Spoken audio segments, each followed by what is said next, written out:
مان سے اہل علم سے پوچھوں کہ بتاؤ ہمارے لیے سب سے مشکل دن کون سا ہو؟ سب سے مشکل دن وہ قیامت کا بڑا ڈیفیکلٹ ڈے ہے، بڑی مشکلات ہیں۔ زمین تانبے کی ہوگی، سورج 1.25 میل پر ہوگا، لوگ پیاس سے العطش العطش کی صدائیں بلند کر رہے ہوں، حساب کتاب بھی لیا جائے گا، پل صراط سے بھی گزارا جائے گا، نامہ اعمال بھی کھولے جائیں گے، اعمال تولے بھی جائیں گے۔ ایک مصیبت ہو تو بیان کی جائے، بڑا مشکل دن ہے، مگر اس مشکل دن کون ہے جس نے کام آنا ہے؟ کون ہے جس نے مشکل سے بچانا ہے؟ کون ہے جس نے شفاعت کرنی ہے؟ اس دن تو کسی کی بھی نہیں سنی جائے گی سوائے ایک ہستی۔ اس کے بارے میں بریلی کے تاجدار امام عشق و محبت اعلیٰ حضرت کیا خوب فرماتے ہیں کہ سنتے ہیں کہ محشر میں صرف ان کی رسائی، there is nobody else، آقا کے سوا اور کوئی نہیں، صرف سنتے ہیں کہ محشر میں صرف ان کی رسائی ہے، گر ان کی رسائی ہے لو جب تو بنائی۔ اب آقا ہی کی رسائی ہے، لیکن اب سوال یہ ہے کہ اب مثال کے طور پہ سمجھانے کے لیے ماشاءاللہ اس وقت ہال میں بہت بڑی تعداد میں عاشقان رسول، ہزاروں لوگ مل کر ایک بندے سے ملنا چاہیں، بڑا مشکل ہو جاتا ہے، اس بندے کے لیے بھی مشکل ہو جاتا ہے، باقی لوگوں کے لیے بھی مشکل ہو جاتا ہے۔ لیکن یہ چند ہزار لوگوں ہوں تو ملاقات ایک کس سے مشکل ہے، جب لاکھوں ہوں تو ملاقات کیسے ہوگی، کروڑوں ہوں تو ملاقات کیسے ہوگی، اور اربوں ہوں تو پھر تو کوائٹ امپاسبل ہو گیا نا۔ ذرا محشر کے میدان میں ہجوم کا اندازہ لگاؤ۔ جنہوں نے حج کیا ہے نا وہ میری بات ذرا جلدی سمجھ جائیں گے۔ حج میں 25 30 35 لاکھ لوگ ہوتے ہیں، اللہ وہ پھر دن لائے کہ دھوم دھام سے حج ہو، ہماری بھی حاضری ہو جائے۔ تو 25 30 35 لاکھ لوگوں میں جب بندہ حج کرتا ہے نا تو تھوڑی پنجابی وچ کہتے ہیں وہ لگ پتا جاتا ہے کہ پبلک کہتے کس کو ہیں، اتنی عوام۔ لیکن میدان محشر میں کتنے لوگ ہوں؟ اس وقت دنیا میں بتایا جاتا ہے 8.25 ارب انسان رہتے ہیں، 850 کروڑ لوگ رہتے ہیں، اور حضرت آدم سے لے کر صبح قیامت تک جتنے انسان اس دنیا میں آئیں گے سب محشر میں موجود ہوں گے۔ تو اندازہ تو کرو پبلک کتنی ہوگی۔ اب اس پبلک کے اندر ہم نبی پاک کے قریب کیسے ہو سکتے، آقا کا قرب کیسے پا سکیں گے؟ شفاعت انہوں نے کرنی ہے، کام انہوں نے آنا ہے، مگر میں گناہ گار پتہ نہیں کدھر پڑا ہوا ہوں گا، میں نبی پاک کے قریب کیسے ہو سکتا ہوں؟ سبحان اللہ۔ میرے آقا علیہ الصلوۃ والسلام نے اپنے قریب آنے کا گیٹ پاس عطا فرما دیا ہے۔ اگر قریب آنا ہے نا، قرب مصطفیٰ چاہیے محشر کے دن، تو آقا نے فرما دیا جس نے زیادہ درود پڑھے ہوں گے وہ میرے زیادہ قریب ہو جائے۔ ایک تصور بتاتا ہوں، کبھی اکیلے میں تصور کرنا، آنکھیں بند کر کے، ہاتھ میں تسبیح ہو، اور یہ تصور کرنا کہ درود پڑھ رہا ہوں، محشر کا میدان ہے، جتنے درود پڑھ رہا ہوں اتنے قدم نبی پاک کے قریب ہو، ایک اور درود پڑھ لوں اور قریب ہو جاؤں گا، اور درود پڑھ لوں اور قریب ہو جاؤں گا۔ اب یقین کرو جب اس تصور میں درود پڑھو گے نا تو جی چاہے گا بس پڑھتا ہی رہوں اور قریب ہو جاؤں اور قریب ہو جاؤں۔ قریب ہو گئے تو کیا ہوگا؟ پیاس لگے گی نا، محشر کا دن، گرمی کا دن۔ سیدی اعلیٰ حضرت سے پوچھو پھر کیا ہوگا جو نبی پاک کے قریب ہوگا۔ اعلیٰ حضرت فرماتے ٹھنڈا ٹھنڈا میٹھا میٹھا پیتے ہم ہیں پلاتے یہ ہیں۔ سیدی اعلیٰ حضرت کہتے ہیں اس دن واقعی بڑی مشکل ہوگی، نامہ اعمال کھل جائیں گے، اور جب نامہ اعمال کھلیں گے تو پردے بھی تو کھل جائیں گے نا، جو غلطیاں جو گناہ کی وہ سارے کھلیں گے، مگر جو آقا جس پر کرم فرمائیں گے تو کیا کریں گے؟ رنگے بے رنگوں کا پردہ دامن ڈھک کے چھپاتے یہ ہیں، نامہ اعمال تولے جائیں گے۔ واقعی مشکل ہے، ہمیں پہلے ہی پتہ ہے ہمارا گناہوں کا پلڑا بھاری ہو جانا ہے، مگر جب نبی پاک نے لطف فرمانا ہے، آقا نے کرم فرمانا ہے، تو کیا لکھتے ہیں سیدی اعلیٰ حضرت، اپنے کرم سے ہم حلقوں کا پلہ بھاری بناتے یہ ہیں، اپنی بنی ہم آپ بگاڑیں کون بناتے یہ ہیں۔ سنو محشر کا دن ایسا دن ہوگا جب ماں بھی بیٹے کے قریب نہیں آئے گی، باپ بھی ساتھ نہیں دے گا، مگر آقا کیا کریں گے؟ ماں جب اکلوتے کو چھوڑے آ کہہ کے بلاتے یہ ہیں، باپ جہاں بیٹے سے بھاگے لطف وہاں فرماتے یہ ہیں۔ ہمیں معلوم ہے پل صراط کا پل ہے، بڑا خطرناک ہے، مگر ڈھارس یہ ہے کہ سلم سلم کی ڈھارس سے پل سے پار چلاتے یہ ہیں۔ اس دن بہت مشکل ہے، مگر ہمیں یہ امید ہے کہ آقا موجود ہیں۔ کہہ دو رضا سے خوش ہو خوش رہ، مجدہ رضا کا سناتے یہ ہیں۔ تو اے میرے میرے اسلامی بھائیوں، جو آقا کے قریب ہو جائے گا اس کے کام بن جائیں گے، اور آقا کے قریب وہ ہوگا جس نے دنیا میں کثرت سے درود پڑھے ہوں گے۔ یہ جو موبائل فون آپ کے ہاتھ میں ہے نا، یہ گھنٹوں ہمارے لے جاتا ہے، بہت فضول ٹائم ضائع ہو رہا ہے۔ خدا را ان فضول باتوں سے اپنے آپ کو بچاؤ اور درود پاک کی کثرت کریں۔ یہ قیامت کے دن بھی کام آئے گا، یہ قبر میں بھی کام آئے گا، ارے دنیا میں بھی ایسا کام آئے گا کہ تمہاری مشکلیں حل ہو جائیں گی، تمہاری روزگار میں برکت ہو جائے گی، اللہ نے چاہا مدینے کی حاضری بھی ہو جائے گی، اور آقا راضی ہو گئے، کثرت سے درود پڑھنے والے بن گئے تو نبی پاک کا دیدار بھی نصیب ہو جائے گا۔ نیت کریں انشاءاللہ کہ اب روزانہ کثرت کے ساتھ درود پاک پڑھیں گے۔ آئیے محبت کے ساتھ بآواز بلند درود پاک پڑھ لیں۔ صلو علی الحبیب۔ جس ہستی کا آج ہم نے ذکر کرنا ہے، کمال کیا، یقین کریں کچھ لوگ وہ ہوتے ہیں جن کی بات کریں تو ان کے بارے میں پتہ چلتا ہے، مگر میرے رضا کا عالم یہ ہے کہ جب بھی اعلیٰ حضرت کی بات کرو ذکر مصطفیٰ بھی ساتھ ہو جائے۔ فنا فر رسول کے ایسے مرتبے پر فائز ہیں، ان کے ہر فعل میں، ہر ادا میں، ہر انداز میں عشق مصطفیٰ کی جھلک نظر آتی ہے۔ اور سبحان اللہ کیا کام کر کے اعلیٰ حضرت گئے کہ شاعر لکھتے ہیں وادی رضا کی کوہ ہمالا رضا کا ہے، وادی رضا کی کوہ ہمالا رضا کا ہے، جس سمت دیکھیے وہ علاقہ رضا کا ہے۔ پچھلوں نے تو لکھا بہت علم دین پر، جو کچھ ہے اس صدی میں وہ تنہا رضا کا ہے، خدمت قرآن پاک کی وہ لاجواب کی۔ اعلیٰ حضرت کی کیا شان ہے، اتنی ڈائمینشنز ہیں آپ کی زندگی میں کہ اگر آپ کے علم پر بات کی جائے، آپ کے فتاوے پر بات کی جائے، آپ کی فقاہت پر بات کی جائے، تو آج بھی علماء حیران ہیں کہ کسی ایک پرسنالٹی اتنے سارے علوم میں اتھارٹی کیسے مل سکے۔ دیکھیں دنیا میں کیا ہوتا ہے، آپ دنیاوی مثال کے ذریعے سمجھیں کہ لوگ ماسٹرز کرتے ہیں، کسی ایک چیز میں پی ایچ ڈی کرتے ہیں، بہت کم لوگ ملیں گے جنہوں نے 2 یا 3 یا 4 سبجیکٹ میں ماسٹرز۔ اعلیٰ حضرت امام اہل سنت علماء بتاتے ہیں کہ 100 سے زیادہ علوم ایسے ہیں جن میں اعلیٰ حضرت کو اتھارٹی کا درجہ حاصل ہے، یعنی آپ اس فیلڈ کے ماہر ترین شخصیت ہیں، قلم اٹھایا اور ایسا لگتا ہے کہ قلم ایسا لکھتے گئے کہ آج بھی عقلیں حیران ہیں۔ بلکہ علماء کا ایک طبقہ تو بڑی پیاری بات فرماتا ہے، کہتا ہے یہ تو ہمیں پتہ چلا نا کہ اعلیٰ حضرت کو 100 قسم کے علوم پر دسترس حاصل، دراصل اعلیٰ حضرت سے جس میں سوال کیا گیا امام عشق و محبت نے اس میں علم کا جواب عطا کیا۔ آپ سے ریاضی کا سوال ہوا، آپ نے ریاضی کا جواب دیا، سائنس کا سوال کیا گیا، آپ نے سائنس کا جواب دیا، طب کا سوال کیا گیا، آپ نے طب کا جواب دیا، فقہ کا سوال ہوا، آپ نے فقہ کا جواب دیا، حدیث کا سوال ہوا، آپ نے حدیث کا جواب دیا، وچ ایور نالج کا، واٹ ایور نالج کا آپ سے سوال ہوا آپ نے جواب دیا، یہاں تک کہ اردو میں سوال کیا گیا تو اردو میں جواب دیا، فارسی میں سوال ہوا تو فارسی میں جواب دیا، انگریزی میں سوال ہوا تو انگریزی میں جواب دیا، عربی میں سوال ہوا تو عربی میں جواب دیا، نظم کی صورت میں، اشعار کی صورت میں سوال کیا گیا، میرے رضا نے اشعار میں جواب دیا۔ تو علماء کہتے ہیں ہم نے جو پوچھا انہوں نے بتا دیا، ہمیں کیا پتا ان کو مصطفیٰ کریم نے کیا کیا عطا فرمایا تھا، ان کے پاس کتنے علوم تھے وہ جانیں، ان کے آقا جانیں، کیونکہ خود فرماتے ہیں کہ میں چند کتابیں پڑھ رہا تھا، میرے والد محترم نے کہا بیٹا جتنی پڑھنی پڑھ لو، ان علوم کو رہنے دو، باقی علوم مصطفیٰ کریم کے دربار سے تمہیں براہ راست عطا کر دیے جائیں۔ تو آقا کی بارگاہ کی ایک ایسی نظر ہے سیدی اعلیٰ حضرت پر کہ آج بھی علماء کرام کی عقلیں حیران ہیں۔ بڑے بڑے علماء آج بھی فتاوی رضویہ سے مدد لیتے ہیں۔ فتاوی رضویہ کو تو چھوڑیے، آپ کے شاگرد سیدی مفتی امجد علی اعظمی صاحب نے جو بحر شریعت لکھی، انسائکلوپیڈیا ہے فقہ کے اندر، اور علماء کرام کہتے ہیں یہ عالم بنانے والی کتاب ہے، اور آج بھی علماء اپنے فتاوی میں اس کا ریفرنس یوز کرتے ہیں۔ یہ سیدی اعلیٰ حضرت کے خلفاء اور ان کے جناب شاگردوں کی شان ہے۔ اللہ کریم نے کیا مرتبہ عطا فرمایا۔ چند الفاظ میں پہلے میں ان کی زندگی کا ایک چھوٹا سا جائزہ پیش کر دیتا ہوں تاکہ آپ کی بایوگرافی پتہ چل جائے۔ سیدی اعلیٰ حضرت امام اہل سنت کی ولادت باسعادت 10 شوال المکرم ہفتے کے دن ہوئی۔ آپ کی ڈیٹ آف برتھ ہمیں یاد ہونی چاہیے، 10 شوال، عید کے بعد جو مہینہ آتا ہے، 10 شوال کو ہفتے کے دن آپ کی ولادت ہوئی۔ اعلیٰ حضرت نے 4 سال کی عمر میں ناظرہ قرآن ختم کیا، اور اسی عمر میں 4 سال کی عمر میں ہی فصیح عربی زبان میں گفتگو بھی فرمائی۔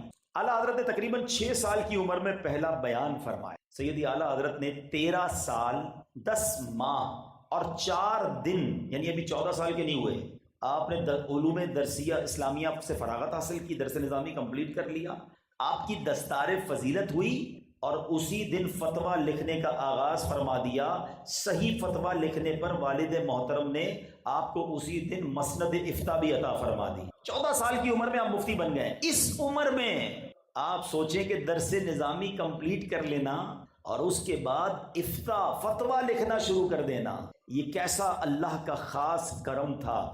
آپ کو ایک بڑے کام کے لیے پہلے ہی چن لیا گیا تھا، آپ سلیکٹ کر لیے گئے تھے دین کی بہت بڑی خدمت کے لیے۔ سیدی اعلیٰ حضرت کی 19 سال کی عمر میں آپ کا نکاح ہوتا ہے اور اعلیٰ حضرت 23 سال کی عمر میں پہلی بار اور پھر تقریباً 51 سال کی عمر میں دوسری بار زیارت حرمین کو جاتے ہیں، سرکار کی بارگاہ میں جاتے ہیں، حج کا شرف بھی آپ نے پایا۔ سیدی اعلیٰ حضرت نے 68 سال کی عمر میں آخری وصیتیں لکھوائیں اور بالآخر 25 صفر المظفر، ہم جو سفر میں یوم رضا مناتے ہیں اس کی وجہ یہ ہے کہ آپ کا جو یوم عرس ہے وہ 25 صفر المظفر ہے 1340 سنہ ہجری، 28 اکتوبر 1921 سنہ عیسوی کو جمعہ کا دن تھا، ٹھیک اذان جمعہ کا وقت۔ 68 سال کی عمر میں یہ آفتاب علم و حکمت غروب ہوا۔ اللہ کریم تربت اعلیٰ حضرت پر کروڑوں رحمتوں کی بارش نازل فرمائے۔ ہم اپنے صلاۃ و سلام میں یہ اشعار پڑھتے ہیں نا، ڈال دی قلب میں عظمت مصطفیٰ، وہ رضا اعلیٰ حضرت بریلی کے شاہ، جن کا سنی مناتے ہیں یوم رضا، حکمت اعلیٰ حضرت پہ لاکھوں سلام، سیدی اعلیٰ حضرت پہ لاکھوں سلام۔ اللہ کریم آج کے اس اجتماع کی برکت سے سیدی اعلیٰ حضرت کا ہمیں فیضان عطا فرمائے۔ اب اعلیٰ حضرت ایکچولی وہ شخصیت ہیں کہ جب بھی ان پر بیان کرنے کا موقع ملتا ہے نا تو بیان کرنے والا ایک پریشانی میں مبتلا ہو جاتا ہے کہ کیا بیان کروں اور کہاں سے بات شروع کروں اور کہاں سے بات ختم کروں۔ اللہ کریم نے اس قدر ان کو صلاحیتوں سے نوازا کہ عقل حیران ہو جاتی ہے۔ سیدی اعلیٰ حضرت امام اہل سنت کے بارے میں سبحان اللہ، آپ کی عشق رسول پر تو ضرور بات کریں گے، مگر آپ کا حافظہ کیسا تھا؟ آپ کے بارے میں آتا ہے کہ مجھے لوگ خط لکھتے تھے اور خط میں مجھے حافظ بھی لکھ دیا کر، حالانکہ میں حافظ نہیں۔ چلے یہاں تھوڑا سا رک کر ایک مسئلہ بیان کر لوں کہ ہمیں اگر کوئی حافظ کہتا ہے یا وہ بات کرتا ہے جو ہمارے اندر نہیں ہے تو ایسی بات کا انکار کرنا چاہیے، وضاحت کرنی چاہیے۔ لوگ ویسے خوش ہو رہے ہوتے، چلو لوگ حافظ کہہ رہے ہیں میں ہوں نہیں ہوں، عالم کہہ رہے ہیں حالانکہ درس نظامی کیا ہی نہیں ہے، کتابیں پڑھی نہیں ہیں، تو ایسی باتوں پر خوش نہیں ہونا چاہیے۔ سیدی اعلیٰ حضرت فرماتے ہیں کہ میں اس لقب کا اہل نہیں تھا کیونکہ لوگ مجھے حافظ کہتے تھے، مگر سید ایوب علی صاحب فرماتے ہیں کہ اعلیٰ حضرت نے اس روز سے قرآن پاک کا دور شروع کیا۔ اس کا وقت کیا ہوتا تھا؟ قرآن پڑھتے کب تھے؟ عشاء کے وضو فرمانے کے بعد سے جماعت قائم ہونے تک مخصوص تھا۔ میکسیمم یہ 1 گھنٹے کا وقت ہو سکتا ہے، ٹھیک ہے، 1 گھنٹہ بھی میں زیادہ بول رہا ہوں لیکن احتیاطاً فرماتے 1 گھنٹہ یہ دور کرتے تھے، روزانہ 1 پارہ یاد فرما لیا کرتے تھے۔ اور سیدی اعلیٰ حضرت نے تیسرے روز 30 پارے پورے کر لیے، 1 مہینے میں قرآن یاد کیا۔ لوگ یہ کہتے ہیں، ایسا نہیں ہے، 1 مہینے میں یاد نہیں کیا، اعلیٰ حضرت نے 30 گھنٹوں میں پورا قرآن حفظ کر لیا۔ اونلی 30 آورز، روز کا 1 گھنٹہ یاد کیا، دہرائی کی، پڑھتے گئے اور آپ نے قرآن پاک یاد کر لیا۔ اللہ کریم نے فوٹوجینک میموری عطا فرمائی تھی۔ یہ وہ میموری ہے، یہ وہ حافظہ ہے کہ ایسا لگتا تھا کہ 1400 سال کی کتابوں کی پکچرز آپ کے دماغ میں محفوظ ہیں۔ علماء کہتے، آپ کے شاگرد کہتے، جب کوئی مسئلہ ڈھونڈنا ہوتا اعلیٰ حضرت کی بارگاہ میں آتے، حضور بڑی دیر ہو گئی، ڈھونڈ رہے ہیں، نہیں مل رہا۔ آج تو علماء کو کمپیوٹر کی فیسلٹی موجود ہے، سرچ کرتے ہیں، سافٹ ویئر بتا دیتا ہے کون سی کتاب کا صفحہ نمبر کون سا ہے۔ دیکھو میرے رضا کے پاس کیسا کمپیوٹر تھا۔ شاگرد آ کے کہتے، حضور مسئلہ نہیں پتہ چل رہا۔ اعلیٰ حضرت فرماتے، عالمگیری نکالو، جلد یہ ہے، صفحہ نمبر یہ ہے، سطر نمبر، لائن نمبر یہ ہے، جا کر اسے کھول لو۔ شامی کی کتاب نکالو، جلد یہ ہے، صفحہ نمبر یہ ہے، لائن نمبر یہ ہے، وہاں تمہیں مسئلہ مل جائے گا۔ علماء کہتے جب ہم وہ کتاب نکالتے، صفحہ نمبر نکالتے، ڈھونڈتے ڈھونڈتے اس لائن پر پہنچتے، اس سطر پر پہنچتے جہاں اعلیٰ حضرت نے فرمایا تھا، وہ مسئلہ ہمیں وہی مل جاتا تھا۔ یہ کمال تھا۔ آج ہمارے حافظوں کا حال کیا ہے؟ صبح کی بھی بات بھول جاتے ہیں۔ اور یاد رکھیے، حافظہ کمزور ہونے کی ایک وجہ علماء فرماتے ہیں کہ عصیان سے نسیان ہوتا ہے، گناہوں کی وجہ سے بندے کو بھولنے کی بیماری لگتی۔ تو وہ لوگ جو کہا کرتے ہیں یار میں بہت جلدی بھول جاتا ہوں، چیک کرو کہیں گناہوں کی عادت ہے، یہ پاکیزہ لوگ تھے، یہ ایسے اللہ کے ولی تھے کہ جو پڑھتے تھے، ایک بار کتاب پڑھتے تھے پوری کتاب آپ کو یاد ہو جاتی تھی۔ اللہ کریم نے یہ مرتبہ آپ کو عطا فرمایا۔ آپ کے بہت سارے واقعات ہیں، آپ کی زندگی عبادت سے اور سمجھیے نماز کی محبت سے آخری عمر تک آپ جو ہے وہ با جماعت نماز ادا کرتے رہے، یہاں تک کہ آپ کے رفقا آپ کو کاندھوں سے ہاتھ سے پکڑ کر بعض اوقات تو کرسی پر اٹھا کر بھی مسجد میں لاتے رہے، مگر سیدی اعلیٰ حضرت جو ہے وہ جماعت سے نماز ادا کرتے تھے۔ مگر آج ہمارے بہت سارے ایسے بھائی ہیں، جماعت تو دور کی بات، نماز ہی قضا ہو جاتی ہے۔ خدا را جس ہستی کا ذکر میں چاہ رہا ہوں کہ میں بیان بھی کرتا رہوں اور ساتھ ساتھ ہم درس بھی لیتے رہیں، کیسی عظیم ہستی ہے، اللہ نے کیسا مرتبہ دیا ہے۔ ایکچولی سیدی اعلیٰ حضرت پتہ کیا ہے، اعلیٰ حضرت کو اللہ نے وہ مقام دیا ہے کہ آپ پیرامیٹر بن چکے ہیں اس وقت، آپ جو ہے نا وہ پیمانہ ہیں۔ اگر کسی کو چیک کرنا ہو کہ اس کے دل میں عشق رسول کتنا ہے، اس کے سامنے اعلیٰ حضرت کا نام لو، چہرے پہ مسکراہٹ آ جائے تو سمجھ لو دل میں شمع عشق مصطفیٰ روشن ہے۔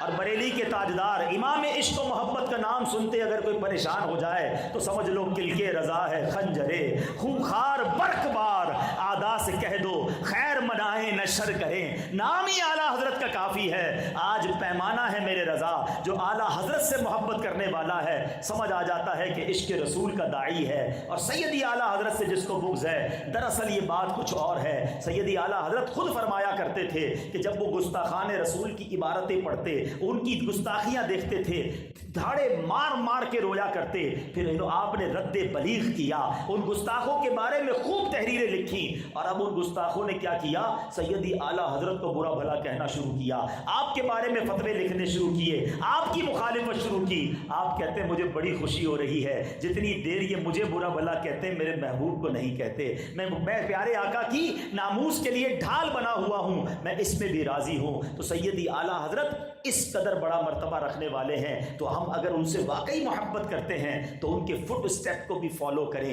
ان کی تعلیمات کو بھی فالو کریں کہ آپ کی جماعت قضا نہیں ہوتی تھی، ارے گھر میں جماعت تو دور کی بات، آپ کی سفر میں جماعت قضا نہیں ہوتی تھی۔ ایک بار آپ نے کہیں سفر پہ جانا تھا، ٹرین بک کروانی تھی، امیر اہل سنت ہے نا، واقعی عاشق اعلیٰ حضرت ہے، میں نے خود دیکھا ہے کہ میرے پیر و مرشد امیر اہل سنت چاہے ٹرین میں جانا ہو، بس میں جانا، پلین میں جانا ہے، پہلے پوچھتے تھے ٹائمنگ بتاؤ کوئی نماز تو نہیں آئے گی، نماز کیسے ادا ہوگی، پہلی فکر نماز کی ہے۔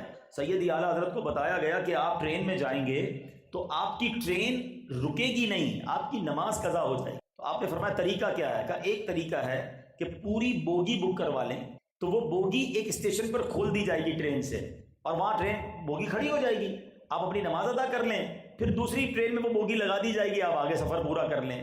اس زمانے میں جب 2 4 5 روپے کا ٹکٹ ہوتا تھا، اعلیٰ حضرت نے تقریباً 230 روپے کا ٹکٹ لیا، آج کے حساب سے 2.5 لاکھ روپے تقریباً بنتے ہوں گے، یہ بات میں 100 سال پرانی کر رہا ہوں، ہمارے بزرگ جانتے ہیں کہ اس زمانے کے 230 روپے کیا تھے۔ اعلیٰ حضرت نے بوگی بک کروائی کہ نماز قضا نہ ہو، سیدی اعلیٰ حضرت کی بوگی اسٹیشن پہ کھول دی گئی، آپ نے نماز ادا کی، اسی اسٹیشن سے خط لکھا گھر والوں کو کہ نماز ہو گئی ہے، پیسے وصول ہو گئے ہیں، اب اگلا سفر فری میں کر رہا ہوں، کیونکہ نماز ادا ہو گئی نا۔ فرمایا میرے پیسے وصول، کیونکہ میں نے وقت پر نماز ادا کر لی۔ ہمارا کیا حال ہے یار، آج نہیں کل سے پڑھ لوں، ابھی نہیں، بس وہ جمعے سے نماز شروع کر دیں گے، بس رمضان سے پکی نماز شروع کریں گے۔ اعلیٰ حضرت کے چاہنے والے کی نماز کیسے نہیں میرے بیچ میں، آج پکی سچی نیت کر کے جانی ہے، فیضان رضا لے کر جانا ہے کہ آج کے بعد ہماری کوئی نماز قضا نہیں ہوگی، سفر میں بھی قضا نہیں ہوگی انشاءاللہ۔ سمجھو نماز کی اہمیت، یہ نہ کہو کہ طبیعت ٹھیک نہیں تو آج موڈ صحیح نہیں تو آج بیزی ہوں، نہیں، ہر حالت میں نماز پڑھنی ہے، اور تم نماز کا دامن تھام لو، پھر دیکھو نماز تمہیں کیا عطا فرماتی، ملتا ہے کیا نماز میں، سجدے میں جا کے دیکھ، نماز کو نہ چھوڑیں، پکی نیت کریں کہ آج کے بعد ہماری کوئی نماز قضا نہیں ہوگی انشاءاللہ۔